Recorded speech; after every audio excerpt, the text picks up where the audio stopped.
বন্ধুরা নমস্কার, অনেকদিন পর আসলাম একটা রেসিপি নিয়ে, নিরামিষ মুগের ডাল। তো কী কী লাগছে একে দেখে নিই। 4 জনের জন্যে।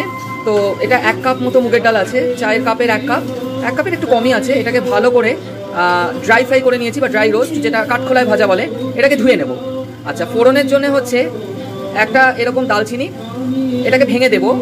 আর 3টে আপনার এটা হচ্ছে তেজপাতা, জিরে আর হাফ শুকনো লঙ্কার তাকে 2টো ভাগ করে দিয়েছি, ঠিক আছে। একটা টমেটো, হাফ টমেটো কুচি করে রেখেছি, একটাই কাঁচা লঙ্কা, বেশি ঝাল যেতে হবে না। আর নুন, চিনি, হলুদ তো লাগছেই। আর এটা ডাইরেক্ট প্রেশার কুকারে 1 করতে হবে। আপনারা নর্মালি কী করেন, মুগ ডাল সেদ্ধ করেন তারপরে ফোড়ন দেন। তো সেটা করছি না, কারণ মুগ ডাল সেদ্ধ করাটা অনেকের কাছে এটা খুব টাসেল হয়, মুখ দিয়ে ছেটে প্রেশার কুকারের অনেক সময় সেফটি ভালভ উড়ে যায়। তো এটা খুব সহজ পদ্ধতিতে করছি, খুব তাড়াতাড়ি করছি। তো যারা আমার চ্যানেলটিকে এখনও সাবস্ক্রাইব করেননি তারা কাইন্ডলি সাবস্ক্রাইব করে নিন ইন দ্য মিন টাইম। আচ্ছা, এইটাকে আগে একটু ধুয়ে নিই ভালো করে। ডালটাকে ভালো করে ধুয়ে নিয়েছি, একটা প্রেশার কুকার বসিয়ে দিয়েছি। প্রেশার কুকারে এবার পরিমাণ মতো তেল দেবো এবং ফোড়নটাকে দিয়ে দেবো। ফোড়নে কী ছিল আরেকবার দেখিয়ে দিচ্ছি, যে দালচিনি, তেজপাতা, জিরে আর শুকনো লঙ্কা খুব অল্প করে দিয়েছি যাতে ঝাল না হয়, ঠিক আছে। খালি ফোড়নটা গন্ধের জন্য উদ্দেশ্য, আর কিছু নয়। এটা কিন্তু খুব রিচ রান্না হচ্ছে না। তো প্রেশার কুকারে আমি 2 চামচ মতো তেল দিয়ে দিচ্ছি, কেন ডাল এতটা রয়েছে। প্রেশার কুকারে তেল দিয়েছি, তেলটাকে একটু গরম করে নিয়ে ফোড়নটা দেবো। ফোড়নটা দিয়ে আপনার আদাটা আর টমেটোটাকে একটু ফ্রাই করে নেব। আর আমি আদাটা বোধহয় তখন বলিনি, তো আদাও একটুখানি এরকম স্লাইসারে ছেঁচে নেওয়া আছে, ঠিক আছে। এই আদাটাতে খুব সুন্দর একটা টেস্ট হয়। তো আগে ফোড়নটা হোক। দেখুন তেলে যেই ধোয়া বেরোচ্ছে, আমি গ্যাসটাকে কমিয়ে দিলাম আর এই ফোড়নটা দিয়ে দিলাম, ঠিক আছে। ফোড়নটা একটু পোড়া পোড়া যখনই হবে, এখন আবার গ্যাসটা বাড়িয়ে দিলাম। বাড়িয়ে দিয়ে ফোড়নটাকে ভালো করে একটু গন্ধ বেরোক ফোড়নের। তারপরে আমি আদা আর টমেটো আর লঙ্কাটা দিয়ে দেবো। লঙ্কাটা একটু চিড়ে দেবো। বন্ধুরা, আদা, টমেটো আর লঙ্কা দিয়ে দিয়েছি। গ্যাস কমানো আছে, এবার একটু হালকা হাতে নাড়িয়ে নেব।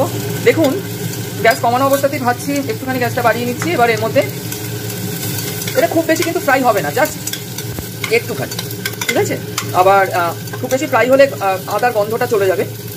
এর মধ্যে একটুখানি নুন, হলুদ আর চিনি দিয়ে দেবো। নুন, হলুদ এবং চিনি দিয়ে একটুখানি নাড়িয়ে নিচ্ছি। গ্যাসটাকে একটু বাড়িয়ে নিলাম।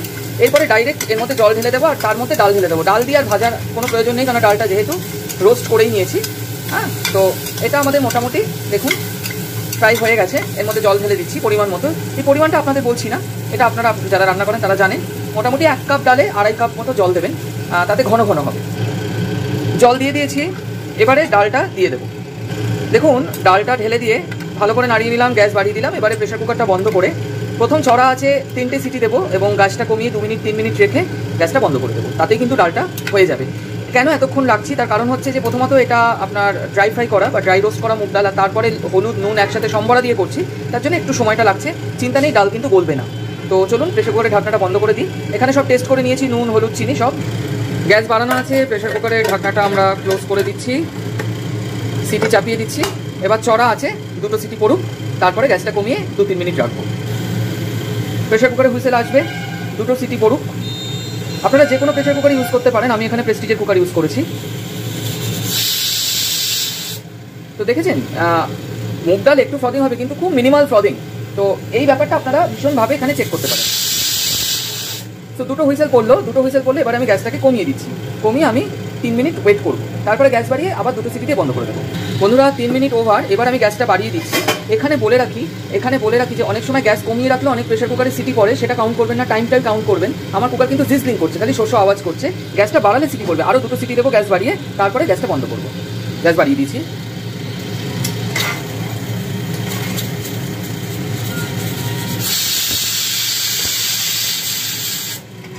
আর একটা সিটি পড়বে, তারপর গ্যাসটা বন্ধ করে দেবো।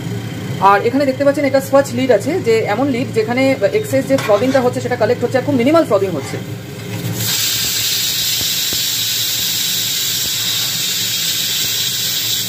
তো দেখলেন বন্ধুরা 2টো সিটি পড়ে গেল। এবারে আমি গ্যাসটা কিন্তু বন্ধ করে দেবো আর 5 মিনিট পরে খুলে দেবো। ফুল প্রেশার কিন্তু রাখবো না বন্ধুরা, এটা মনে রাখবেন। তো আমি গ্যাসটা বন্ধ করে দিচ্ছি।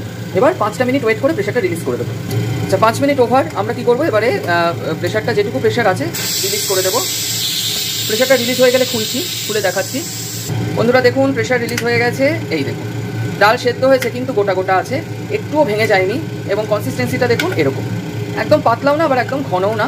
এটাকে আরেকটু ফুটিয়ে এর মধ্যে একটু ঘি দিয়ে দেবো, আর বাকি আবার সব টেস্ট করে নিচ্ছি। বন্ধুরা সব টেস্ট করে নিয়েছি। এই হচ্ছে ডালের কনসিস্টেন্সি, এবং ডালটা কিন্তু গোটা গোটা আছে, কিন্তু পুরো সেদ্ধ হয়ে গেছে। মানে এটাই হচ্ছে প্রেশার কুকিংয়ে যদি এই টাইমটা আপনারা যদি ফলো করেন তাহলে আপনারা খুব ভালো রেজাল্ট পাবেন। এবং দেখুন এক শটে হয়ে গেল, কুকারও নোংরা হলো না, ওরকম যেরকম মুগ ডালে ছেটাছেটি হয় সেটাও হলো না, কিন্তু আপনার ডালটা কিন্তু খুব সুন্দর করে হয়ে গেল। এবারে এটাকে নামিয়ে এর মধ্যে একটু ঘি দিয়ে দেবো, আমি গ্যাসটা বন্ধ করে দিচ্ছি। এবারে এটার মধ্যে ঘি দিয়ে দেবো। বন্ধুরা ডালটা নামিয়ে দিয়েছি, আর এবারে এই দেখুন এতটা ঘি দিয়ে দিচ্ছি। এটাতে ডালের যে গন্ধটা এনরিচমেন্ট হবে, টেস্টও এনরিচমেন্ট হবে। তো আপনারা দেখতেই পারলেন যে কত সহজে মুগের ডাল প্রেশার কুকারে হয়ে গেল, এবং ডাল কিন্তু গলেনি। এই যে আপনাদের একটা ধারণা প্রেশার কুকারে রান্না করলেই ডাল গলে যাবে, actually everything depends on the technique how can use. So hope যে আপনাদের এই ভিডিওটি ভালো লেগেছে। আপনারা অবশ্যই ফলো করুন, যদি কোনো প্রশ্ন থাকে আমাকে অবশ্যই জিজ্ঞাসা করুন। নেক্সট কোনো একটি ভিডিও নিয়ে আবার হাজির হবো, ততক্ষণ জন্য নমস্কার, বাই, সবাই ভালো থাকবেন এবং আমার চ্যানেলটিকে সাবস্ক্রাইব করবেন। অ্যান্ড নেক্সট কোনো একটি ভিডিও নিয়ে আবার হাজির হবো। Thank you.